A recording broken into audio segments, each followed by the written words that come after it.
you're gonna have a much better shot at a credit union. They still might not be able to say yes, but your likelihood of getting evaluated in a different capacity, you're not gonna find that kind of stuff at a private financial institution, at a Chase Bank, a Bank of America. It's not common. So a couple quick questions. If you had a disruption in your income due to unemployment and didn't have a direct deposit coming into your bank account, how would your bank treat you? Better yet, what if you had to max out a credit card or overdraw your account to keep up with your daily expenses because the rising cost of goods and services is that bad? The biggest banker in the country, Jamie Dimon, is concerned those two economic factors could be hitting us simultaneously in a moderately near future, which is defined as stagflation, when you have a significant slowdown in the economy at the same time that you have a rise in prices. And I'm concerned that many of us might be left out to dry for banking at the wrong financial institutions at the wrong time. I'm going to be making a call in this video to really put emphasis and a focus on switching over to or digging deeper in with credit unions over private financial institutions. And I'm going to give you context as to why and what you need to do to evaluate your banking relationships if you run into an unemployment scenario or if you end up in a situation where your cash flow is bad because the rising cost of goods and services is spiking beyond what your income can keep up with. So we're going to dive into this topic. We're going to dive into the article where Jamie Dimon spoke on this topic recently at the time of this recording, probably about a week ago. So this is JP from Blueprint for Prosperity Network, 13 plus years in financial services, 11 plus years in retail banking at the time of this recording. The goal is to bring you everything you need to maximize your banking relationships and maximize your borrowing capacity so you can customize your blueprint for prosperity. So Jamie Dimon spoke very candidly in this article where he breaks down his concerns. He's concerned that the economic cycle that we came through, where there was a lot of stimulus in the economy, flushed a lot of Americans with cash in their pockets, a lot of businesses with cash in their coffers, that has dried up and dried out. And now many individuals are, not able to spend. They don't have the reserves that they normally had. Companies don't have the reserves in a lot of cases that they've had or access to the capital that they had from the excess stimulus that was pumped in the economy to keep us afloat through COVID. So his concerns is that the economy is going to hit a natural slowdown. It's going to hit a little bit of a downer coming off of a high, if you will, from the stimulus. And he's concerned that slowdown in the economy will lead to a higher unemployment. And it also, unfortunately, he's concerned that there will be a spike in prices due to the political shifts that we're dealing with and other economic factors. That by definition is what's called stagflation, where you have a slowdown in the economy, a spike in unemployment, and still have a spike in the cost of goods and services.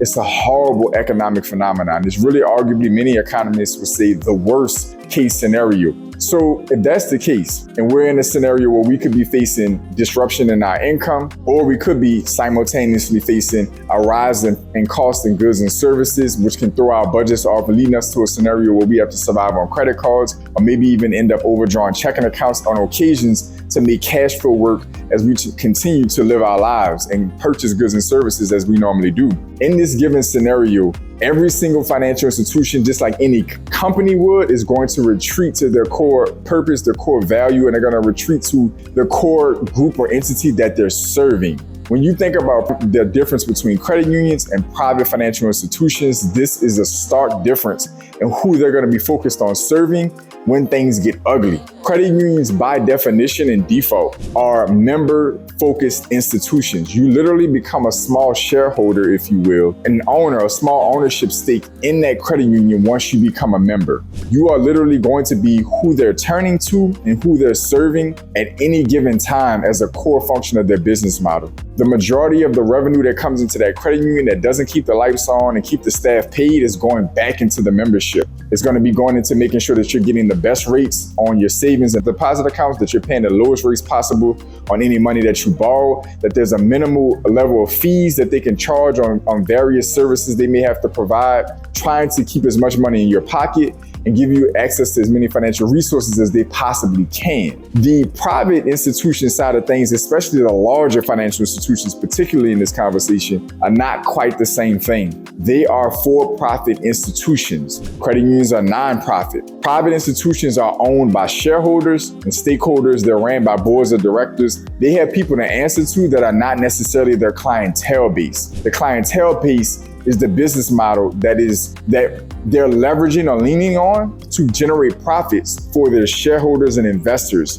That's a different business model and a different core function than credit unions have.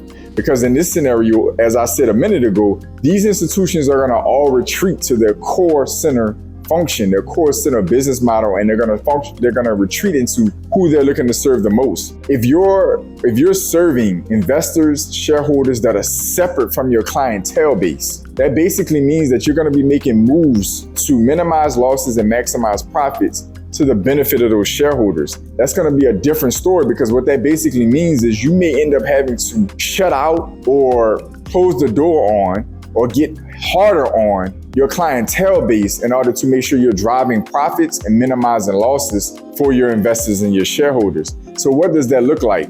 That could be a higher screening process when it comes to applying for deposit accounts. It could be tougher underwriting when it comes to applying for loans and credit lines and credit cards. It could be raising fees. It could be minimizing your access to transfer services, to mitigate risk. There could be many different ways. It could be increasing the threshold or the barrier to entry on various products and services or access to financial resources at the end of the day. You get where I'm going with this. There could be significant shifts in the way these banks are doing businesses, especially the larger banks and institutions that have the ability and the technology and the means to make these shifts. So they're going to be focused on making sure that they protect the profits and whatever promises they made to their investors and their shareholders. And it may not always be in the best interest of us, the customer or the clientele base or the deposit account holder, if that makes sense. Credit unions, on the other hand, are going to be just the opposite. When things get tough, they're going to have to be very mindful about their lending criteria. They're gonna have to be very mindful of who they let into the financial institution for sure.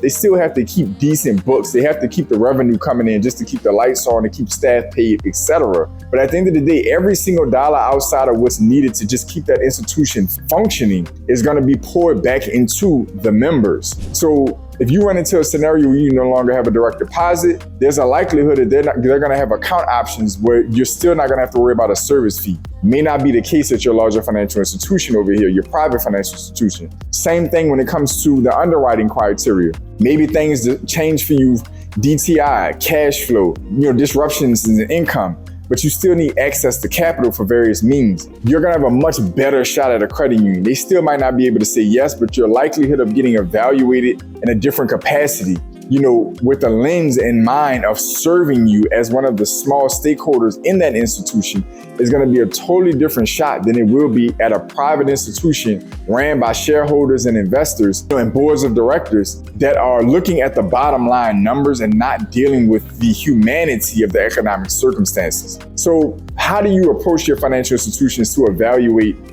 where you're banking and if you're in the right place with your banking relationship? You need to sit down in advance with a banker at whatever institutions you're banking at, whether that's a credit union or a private financial institution, and evaluate, what accounts am I in? What products and services do I have available to me right now? How valuable am I to this institution based on what they're offering me? What happens if my income stops? What happens if I have to max out a credit card or over leverage on a credit card to survive for a while?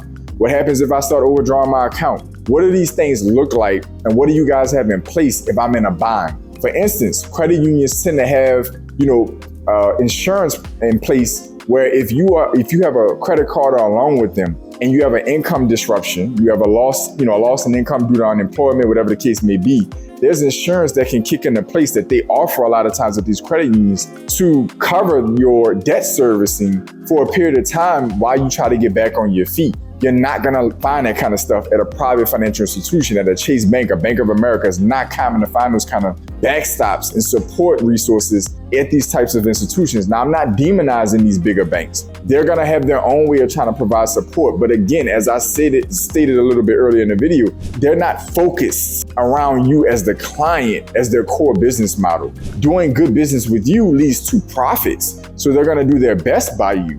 But at the end of the day, they will be cold as they have to be, and they will be a machine when it comes down to making decisions on how you managing your deposit accounts, the financial hardships that you're gonna run into. They may work with you to an extent. I'm not saying that they're gonna just kick you out the door and shut the door on you and that's gonna be it. But what I'm telling you is that they're gonna be a totally different level of function with a credit union than there's going to be with a private brick and mortar bank, especially a larger one. Because at the end of the day, they have a totally different group of people that they're serving than a credit union does. So it is very important for you to get ahead of the curve and evaluate what is in place to support me or back me up if I run into financial hardship, if the economy hits me hard, If unemployment does hit home, if the rising cost in goods and services and where I normally spend my money kicks in and it beats up on my cash flow, is my financial institution in position to back me up as much as possible? And knowing what tools, resources, and products are available to get ahead of this early before these things come around, whether that's economic shifts or natural disasters, it is important for you to have that in place in advance. Do not wait until you're in a situation when you don't have the money and have to overdraw your account or max out a credit card. Do not wait until you're in a scenario where you literally are out of a job and no longer have a direct deposit and you're racking up service fees. Don't wait until this happens to you. Go sit down now and have conversations with your financial institution about the possibilities if this goes wrong. Again, if that's economic calamity, natural disaster calamity, whatever the case may be, if things get rough and my financial circumstances are shifted in a negative capacity, what is available to me? How you guys are going to treat me?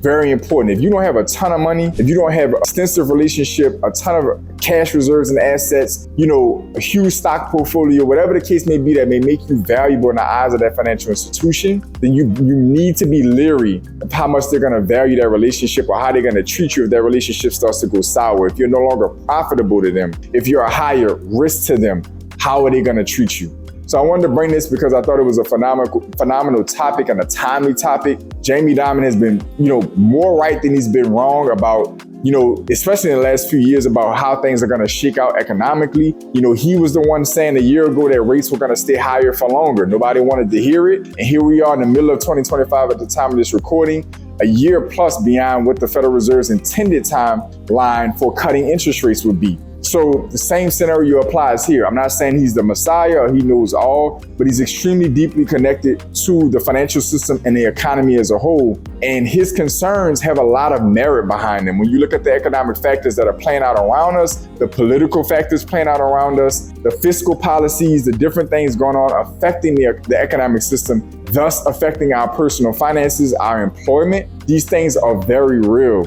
And it is very important for you to take these as warning signs and get ahead of things. Go check in with your relationships with these financial institutions and make a serious consideration if you're at a big, large private financial institution, if that relationship's healthy enough for you, if you can't serve, or meet the criteria or the box they want you to fit in, right? If you no longer have the finances at that given time, how are they going to treat you if you no longer can meet the balance requirements, the direct deposit requirements, if you fall behind on payments or on the risk of falling behind on payments, if you're going to over leverage yourself in your deposit accounts or with your credit products, you need to get ahead of the game early. Comment down below and let me know what banking relationships you have, how confident are you in those banking relationships if things get ugly, that they're going to be able to support you as much as realistically possible.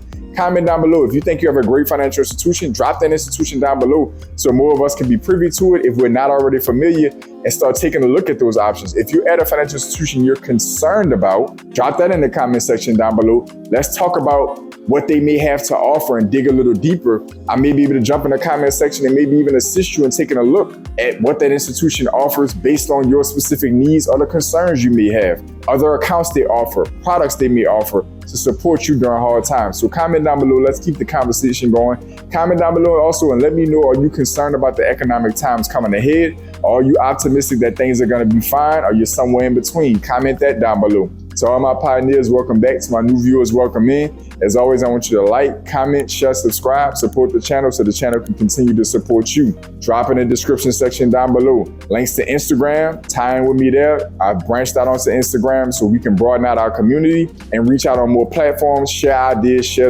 experiences, support each other, and continue to inspire each other on our journeys to financial freedom. Also, down in the description down below is opportunities to work with me one-to-one, whether that's going to be looking to purchase a home, maximize your banking relationships, buy rental property, start, grow, or fund a business, etc. There's several different ways that I'll be able to assist you. Drop in the description down below. Check out the services that I offer, and let's get connected there so I can give you a curated guide to help master your finances. Other than that, as always, I want each and every one of you to stay focused, stay in motion. I'll see y'all soon. This is my blueprint for financial empowerment and self-sufficiency. This is my blueprint for optimal health and body mastery. This is my blueprint for mental, physical, and spiritual momentum. This is my blueprint for prosperity.